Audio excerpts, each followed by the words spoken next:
posisi IHSG pada penutupan saat ini. Setelah helikopter jenis EC-130 milik PT Penerbangan Angkasa Semesta dinyatakan hilang Minggu malam, Badan SAR Nasional mendirikan pos komando pencarian di Bandara Internasional Kuala Namu, Deli Serdang, Sumatera Utara. 500 personil TNI juga sudah dikerahkan pagi ini untuk melakukan pencarian di sekitar Danau Toba. Dan saat ini kami sudah tersambung dengan salah satu keluarga A tersangka pembunuh anak dalam kardus yang berinisial C melalui sambungan telepon. Selamat siang, Pak C. Selamat siang. Bapak, apa sebetulnya tanggapan keluarga atas kasus ini? Yang pertama-tama kami sangat berduka cita sedalam-dalamnya bahwa atas kejadian waktu Anda di Metro Siang. Selamat siang. Bisa menambahkan sedikit buat kami dari keluarga. Bagaimana, Pak? Ya, mungkin saya mau menambahkan sedikit. Silakan, Pak. Jadi ya kami dari pihak keluarga ada berita yang beredar kalau kami tidak diizinkan untuk tinggal di daerah sini karena kami sudah tinggal di sini lebih dari 30 tahun ini. Kami sendiri punya hak sebagai warga negara Indonesia yang berhak itu sama, walaupun perbuatan dari saudara tiri kami itu yang sangat keji, tapi tolong jangan menyangkut pautan kami di sini sebagai keluarga karena kami juga punya hak. Kami tidak sama sekali, kami tidak mengutuk atas perbuatan saudara tiri kami ini.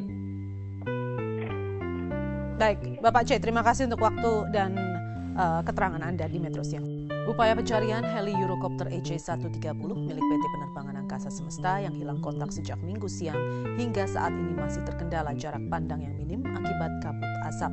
Informasi selengkapnya kita bergabung dengan Risti Ayu dari Medan, Sumatera Utara. Risti, bagaimana? Polda Jatim kembali menetapkan 3 tersangka baru terkait kasus pembunuhan aktivis anti tambang di Lumajang, Jawa Timur.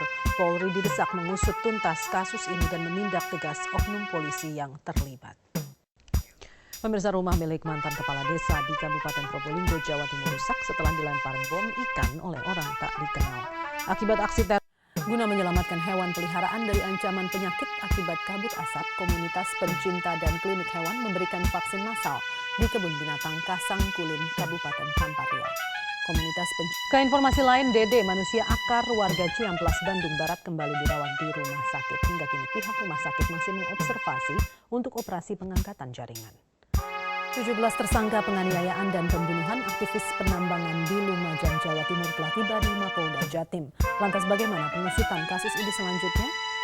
Kita akan langsung bergabung dengan reporter Metro TV Eva Wondo di Surabaya, Jawa Timur. Eva, apakah kasus ini mengaku disekap dan dianiaya? Seorang pembantu asal Jawa Timur nekat melompat dari lantai 3 rumah majikannya. Korban diselamatkan warga dan dibawa ke polisi untuk proses penyelidikan. Setelah dilanda kabut asap yang pekat, hari ini kota Palangkaraya, Kalimantan Tengah diguyur hujan disertai angin kencang. Hujan deras. Sebuah truk bermuatan limbah oli mendadak terbakar di Desa Sumur, Lampung Selatan. Truk meledak puluhan kali dan oli membuat api sulit dipadamkan. Musibah jatuhnya kren hingga tragedi di Mina menyisakan kepedihan terutama bagi sejumlah jemaah haji yang menjadi korban.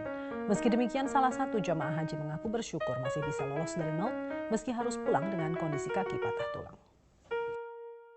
Pemirsa, sudah 2 bulan Provinsi Kalimantan Tengah dikepung asap pekat. Berbagai langkah sudah dilakukan untuk mengatasi kabut asap, mulai dari pemadaman ribuan titik api, pembuatan kanal gambut, hingga langkah pengobatan pada ribuan warga yang terserang ispa.